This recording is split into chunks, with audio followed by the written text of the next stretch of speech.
예, 오늘도 저희 연합인포백스의 선임 기자이신 선재규 기자 나오셨습니다. 안녕하십니까? 안녕하세요. 안녕하세요. 네, 참 저희가 오늘 미국 금융시장이 휘청휘청하다 보니까 또 다른 국제 뉴스들 금융시장에 또 어떤 리스크가 있을지 이런 부분들이 또 다른 날보다 더 민감하게 좀 다가오는 그런 날입니다. 그래도 러시아 우크라이나 그 전쟁 상황으로 봤을 때는 좀 뭔가 이제 움직임들이 좀 있는 것도 같은데요. 푸틴과 이제 시진핑 주석이 전쟁 이후로는 첫 회동을 하게 된다 이런 뉴스가 있는데요. 어떤 얘기들이 지금 나오고 있는 걸까요? 내일하고 모레 우즈베키스탄 사마르칸트에서 그 상하이 협력기구 정상회의가 있습니다. 여기 이제 푸틴 러시아 대통령하고 시진핑 중국 국가주석도 참석을 하는데요. 크렘린궁에서 어젯밤에 그 외교보좌관이 브리핑을 했는데 두 사람이 만난다. 이렇게 되면 이제 그 우크라이나 전쟁 시작하고 나서 처음으로 대면 회담을 하는 겁니다. 그러면서 중국이 이 사람 그 크렘린 보좌관 얘기는 중국이 우크라이나 위기에서 균형 잡힌 접근을 해왔다. 이걸 이제 강조를 하면서 그리고 중국은 러시아가 이런 작전을 할 수밖에 없는 점을 충분히 인식을 하고 있다. 했습니다. 그래서 이번 회담에서 우크라이나 전쟁에 관해서 깊이 있는 논의가 이루어질 거다. 이렇게 얘기를 했습니다. 로이터 통신은 이거 말고 대만 문제도 상당히 다를 것 같다는 얘기를 관측을 했습니다. 저는 그 크렘린 보좌관 얘기는 지금 현재 국제 상황을 고려할 때 이번 회담이 굉장히 중요하다고 했습니다. 푸틴은 이번에 또 시진핑 주석 말고 그 터키, 이란, 인도, 파키스탄, 그 다음에 이제 중앙아시아 3개국 정상들이 오는데 하나씩 다 만날 모양입니다. 그래서 이것도 이제 우크라이나 사태를 많이 논의하지 않겠느냐 이런 상황인데 이런 가운데 오늘 새벽에요. 그 독일 총리실에서 발표가 나왔는데 숄츠 총리가 푸틴하고 어젯밤에 90분 정도 통화를 했다는 겁니다. 그러면서 이제 로이터 첫 보도에 현재의 우크라이나 전황하고 전쟁 후의 문제도 언급을 했다. 이래서 제가 이게 뭔가 진전이 있지 않은가 해서 이제 굉장히 봤는데 새벽 이제 조금 전까지 쭉 그 외신 와이어를 체크를 해보니까요. 서방 언론들은 거의 다루지 않았습니다. 그리고 이제 러시아 타스하고 스푸트니크 통신이 계속 다뤘는데 그 지금 독일 총리실에서 나온 걸 보니까 그냥 완전 철군하고 즉시 그 휴전하고 그 우크라이나 영토권을 존중해라 이런 걸 강조를 했다는 겁니다. 그래서 푸틴이 뭐 여기 대해서 큰 뭐 어떤 언지를 준 것 같지 않아서 기대했던 것만큼 뭔가 좀 돌파구가 마련된 것 같지는 않습니다. 그래도 대화를 했다는 자체가 좀 좋은 거 아닌가요? 물론이죠. 별로 그동안에 안 한 거죠. 그동안 대화 자체가. 숄츠 총리하고도 지금 한 5개월 만에 통화를 한 거고요. 아시다시피 지금 뭐 그 우크라이나 그 전황이 많이 바뀌었죠. 그리고 오늘 새벽에 또 그 미국에서 들어온 걸 보니까 그 백악관이 지난 몇 달 동안 우크라이나 그 반격에 대해서 굉장히 구체적으로 협의를 했다는 겁니다. 그래서 아마 그런 게 또 어떤 그래서 어제도 제가 장기전 말씀을 드렸는데 이렇게 미국이 뭔가 몰아붙이는 그런 국면으로 가는 게 아닌가 이런 그 관측도 좀 할 수가 있겠습니다. 그러니까 급박스럽게 우크라이나에서 뭔가를 한 게 아니라 미국이 좀 작전을 좀 짰다. 그렇게 봐야 되는 거네요. 그렇게 봐야 될 것 같습니다. 사실 근데 이제 최근에 나온 뉴스들을 보면 저희가 뭐 사실 저희도 어디까지가 서방 언론의 이제 시각이고 어디까지가 이제 그 반대쪽의 시각인지 정확하게 알기는 어렵습니다만 뭐 우크라이나에서는 영토의 상당 부분을 뭐 자기들이 수복을 했다라고 얘기들을 하고 있고 사실 이런 부분들은 반대로 생각하면 푸틴한테는 굉장히 압박이 되고 부담이 되는 부분이잖아요. 국내에도 그 어떤 통솔력이라고 해야 될까요? 이런 부분들을 보여야 되는데 그런 부분에 있어서는 좀 그 뉴욕타임스가 그런 그 관련 분석을 했는데요. 그 최근에 이렇게 러시아군이 이제 수세에 몰린 게 이제 거의 뭐 이거는 뭐 기정사실인 것 같고요. 그래서 푸틴의 정치적인 입지가 많이 흔들리는 것 같다. 그렇게 분석을 했습니다. 그 푸틴 연설비서관을 지냈던 그 정치평론가도 뉴욕타임스 이렇게 얘기를 했습니다. 푸틴의 그 정치적인 그 정통성의 근거는 파워, 힘인데 지금 이런 식으로 어제도 제가 말씀드렸지만 그 푸틴이 우크라이나 전황을 제대로 보고받지 못한다는 그런 관측도 있거든요. 네. 그런 거는 이 사람이 힘이 전 같지 않다는 걸 의미할 수도 있는데 그렇게 되면은 푸틴의 어떤 정치적인 기반이 흔들릴 수 있다는 겁니다. 그리고 또 그 체첸 자치공화국 수반 이 사람도 이제 푸틴을 강력히 지지하는 사람인데 그 러시아군이 특히 하르키우에서 철수한 거는 명백한 실수다 네. 이렇게 비판을 했고요. 그 다음에 무슨 뭐 친푸틴 성향 그 또 다른 정치 평론가도 그 정치적 절차에 대한 통제력을 상실하고 있는 것 같다. 물론 이런 상태가 오래가지는 않겠지만 현재 상황은 엉망이다. 이런 얘기를 했습니다. 이런 가운데 지금 지난 10일이 모스크바 건립 875주년이었다고 하는데 네. 푸틴이 아마 행사를 대대적으로 이렇게 독려를 한 모양입니다. 그래서 불꽃놀이가 아주 성대하게 거행이 됐는데 여기에 대해서 러시아 내부에서 지금 러시아 군인들이 우크라이나에서 죽어가는데 이게 무슨 짓이냐 비판들이 많았다는 겁니다. 네, 그런 얘기 나오겠네요. 네, 그래서 지금 이 그 푸틴 그 연설 비서관 출신의 이 정치 평론가는 물론 조심스럽게 얘기를 했는데 우크라이나가 이게 우크라이나에서 악전 고투가 계속될수록 그 러시아 그 집권층 내부에서 이제 푸틴은 더 안 되겠다. 그래서 후계자를 이렇게 찾는 움직임이 나올 수 또 있을지도 있다. 모르겠다. 예. 오늘 조심스럽게. 아직은 이제 가능성 제기. 네, 그래서 그런 움직임까지 나옵니다. 그거는 뭐 진짜 엄청난 진행이 뭐 후계자 얘기 나오는 그 거예요. 뉴욕 타임스 보도기 때문에 예, 조금 은근히 좀 좀 이렇게 부추기고 약간 좀 이렇게 좀 거리를 두고 보는 게 좋지 않을까 하는 그런 네. 지적도 있습니다. 희망 사항 중에 하나겠죠. 서방 쪽에서 시각에서는요. 예. 네. 자, 그리고 저 미국에서 그 러시아 채권은 아예 거래 못하게 했는데 네. 뭐 그 경매가 있어서 뭐 한시적으로 참여를 해도 좋다 뭐 이런 식으로 좀 진행이 된 것 같아요. 로이터 통신이 어제 전했는데요. 런던에서 그저께 러시아 해외 채권 그 신용 부도 스와프 네. 경매가 있었다는데 네. 거기서 그 가격이 이제 네. 됐는데 이게 그 달러당 한 56센트 정도. 네. 그러니까 거의 한 절반 정도 수준인데 네. 사실 전쟁 직후에는 14센트 정도까지 많이 떨어졌던 게 그래도 많이 회복이 됐다는 네. 건데 이제 로이터 보도는 이게 아시다시피 이제 CDS는 그 어떤 그 신용 파생 상품이고 네. 김 대표님께서 잘 아시겠지만 이런 그 일종의 보험인데 네.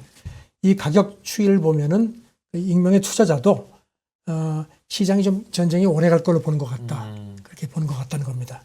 그래서 몇 년 상환받는데 한 몇 년 이상 늦을 것 같다는 걸 염두에 두고 투자를 하는 것 같다. 이런 지적을 했는데 아시다시피 러시아는 지금 전쟁 직전 그 집계로 외채가 한 400억 달러 정도 됐죠. 네. 그래서 미국이 틀어막는 바람에 지금 볼셰비키 혁명 이후 처음으로 사실상 외채 디폴트도 했죠. 그런 상태입니다. 그래서 가격이 뭐 56센트라고 하면 그냥 쉽게 생각하면 지금 내가 100%씩 갖고 있으면 그 내가 오늘 정리하고 싶으면 56달러에 팔 수 있는 그런 그리고 이제 그 가격이거든요. 보험 그 경비가 이제 나머지가 이제 네, 그 100에서 경비로 56 까준다는 빼면 얘기죠. 대강 계산해 보면 그 정도 되는 차전 거예요.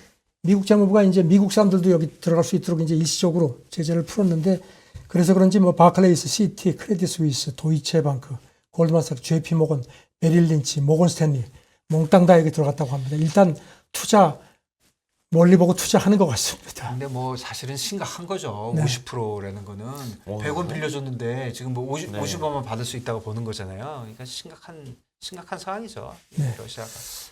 그래도 이게 거래가 되기는 되는 거군요. 사실 CDS 프리미엄이라는 것도 어떻게 보면 입찰을 그러니까 사는 사람이 있어야지 되는 건데. 네, 거래되죠. 왜냐하면 팔고 나가고 싶은 사람도 있고 새로 투자하고 싶은 네네. 사람도 있고 그러니까 왜 북한 채권도 거래되고 그랬잖아요. 요즘은 뭐 거의 안 되지만. 제가 궁금한데 예. 전문가시니까요. 아니, 만약에 김 대표님도 여기 그 입찰을 가시면 이거 사시겠습니까? 이 가격에? 잘 모르겠습니다. 근데 뭐 시장이라는 게 많은 사람들이 이제 그 다 이렇게 동조를 하는 거니까 이게 네. 이제 맞는 가격이겠죠. 절반 정도 받을 확률이 있다고 보는 게. 그래도 어떻게 보면은 절반 정도라 그러면 그 되게 양적으로 다 볼 수 있는 숫자 아닙니까? 이 전쟁 상황이 이렇게 어려운 상황인데도. 절반만 받아도 괜찮은 것 같다 이렇게. 아니, 그러니까 예를 들어서 저는 이제 채권 부도나고 그랬을 때는 러시아 이렇게 뭐 거의 서방 언론에서는 러시아 망한다 뭐 이런 분위기였었는데. 그러니까 망할 가능성이 네. 반이다 이렇게 보는 거죠. 알겠습니다. 사실 그 저희가 오늘 미국 금융시장 아침에 저희가 좀 오래 네. 다뤘었는데요. 최근에 이제 달러 초강세 때문에 뭐 오늘 같은 경우에도 굉장히 또 많이 올랐습니다만 여러 나라들이 그 고통을 많이 겪고 있지 않습니까? 근데 달러가 강세가 되면 대부분 외환 보유고를 이제 달러로 갖고 있잖아요. 그렇죠. 이렇게 되면 이제 그 다른 나라들 같은 경우에는 이제 외환 보유고라든지 뭐 이런 외환 뭐랄까요, 그 관리하는 데 있어가지고는 지금 어떤 상황이 되고 있는 거죠? 아시다시피 지금 이제 신흥국들이 통화 가치 보호를 위해서 이제 그 달러가 강세니까 이제 그동안 네네. 이제 많이 팔아야죠. 시장에 개입을 해왔죠. 예, 예. 많이 팔아서.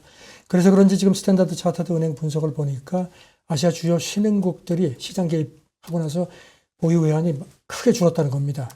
그 중국을 제외한 그 신흥국들 보유 외환이 평균 한 7개월치 수입 대금을 충당할 수 있는 규모인데 이게 지금 2008년 글로벌 금융위기 이후에 가장 낮은 수준이라는 겁니다. 올해 초만 해도 한 10개월 분 정도였는데 네. 그동안에 많이 줄었다는 겁니다. 네. 인도 같은 경우는 한 9개월 분, 필리핀은 한 8개월 분이고 우리나라하고 인도네시아는 한 6개월 분 정도로 그렇게 집계가 됐고요.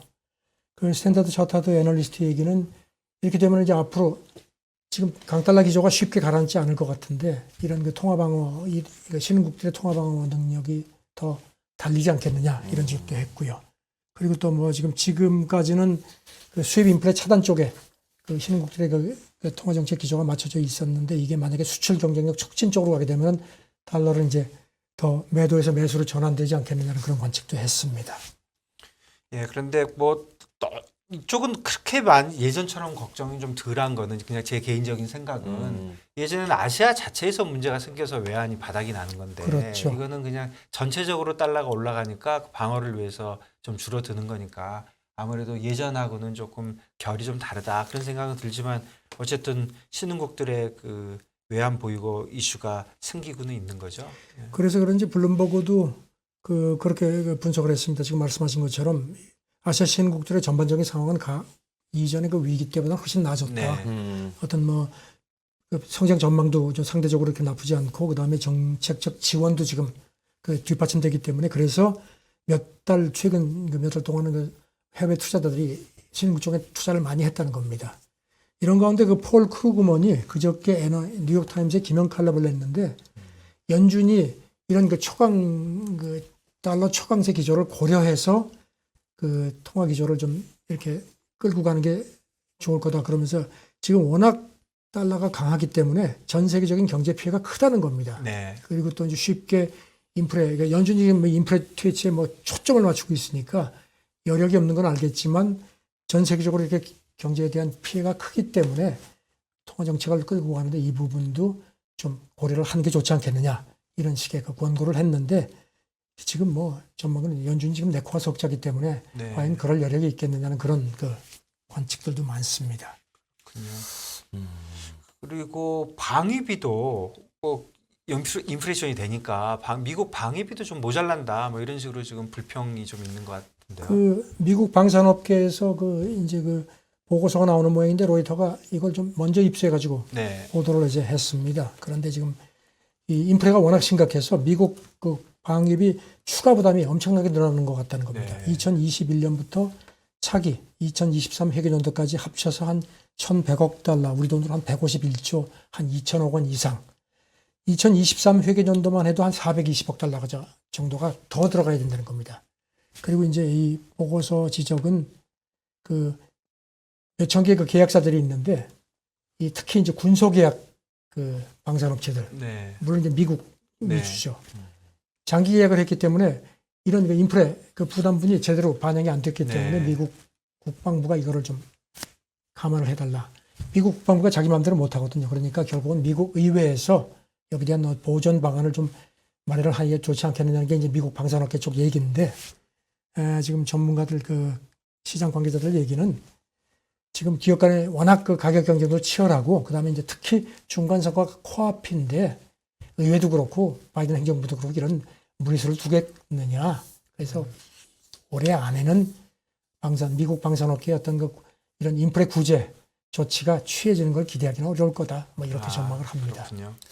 네, 사실 그 방금 전에도 말씀하셨지만 바이든 대통령 같은 경우에는 이제 지난달 같은 경우는 인플레이션이 좀 낮아지고 이러면서 지지율도 사실 조금 높아졌었고요. 근데 오늘 새벽에는 인플레가 시간이 많이 걸린다는 의미입니다. 네. 워낙 심각하기 때문에 이렇습니다 하고 또 살짝 변명을 했더라고요. 예, 근데 사실 그 전에는 이제 물가 지표 나올 때마다 그 백악관에서 생각하는 것보다 너무 높게 나온다고 불평도 사실은 했었는데 이제는 좀 어떻게 보면 체념이라고 해야 될까요? 근데 체념까지는 좋은데 네, 이 불똥이 또 어디로 튀겠습니까? 그렇죠. 그게 예. 걱정입니다. 지금. 사실 이렇게 되면은 뭐 중간 선거 말씀하셨습니다만 바이든 대통령도 굉장히 고민이 많겠습니다. 이 인플레이션 이렇게 그 서프라이즈로 나온 게 그 지지율에 나쁜 영향을 미치겠네요.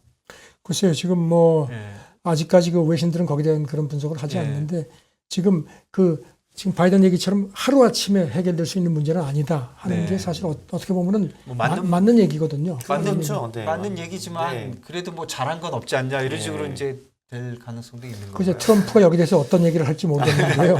글쎄 뭐 지금 뭐 당장 미국 사람들도 인플레가 당장 해결될 거라고 생각들을 하는 사람들은 많지 않을 겁니다. 바이든의 잘못도 아니고 사실. 네, 뭐 그게 사실 뭐 뭐 그거를 뭐 잘잘못을 따진다기보다는 국민들 입장에서는 어쨌든 간에 그 생활고가 점점 더 심각해진다라고 그럼요. 하면 사실 그 지도자한테 결국은 이제 화살이 돌아가는 게 어떻게 보면 다양한 수순이고 뭐 그렇기 때문에 굉장히 좀 여러 가지 고민이 많겠습니다. 그렇네요. 그렇죠. 네. 알겠습니다. 네. 저희가 오늘은 시간 관계상 저희가 오늘 국제뉴스는 여기까지 들어보도록 하겠습니다. 사실은 저희가 어제 그 오징어 게임 수상도 있고 그래서 CPI가 잘 나오면 웃으면서 좀 재밌는 얘기도 많이 하고 싶었는데 오징어 게임은 지금 외신들 오늘 새벽에 예. 보면 아주 뭐 대단 역사적인 새로운 역사를 썼다 하면서도 네. 그 작품상을 받지 못한 거 특히 그 프랑스 AFP 통신은 예. 그 석세션하고 양대 빅 위너인데 최대 영예인 작품상은 역시 못 가져갔다. 네. 이런 식으로 살짝 좀 건드렸습니다. 그래도 사실 아유, 대단한 이건 거예요. 대단한 거죠. 그럼요. 저는 그래서 오늘 참 국제뉴스 시간에 이게 좀 길게 하고 싶었는데 지금 뭐 미국 금융시장 분위기가 너무 흉흉해가지고 예. 참 안타깝습니다. 네. 예, 오늘 여기까지 듣겠습니다. 감사합니다. 네, 감사합니다. 감사합니다. 예.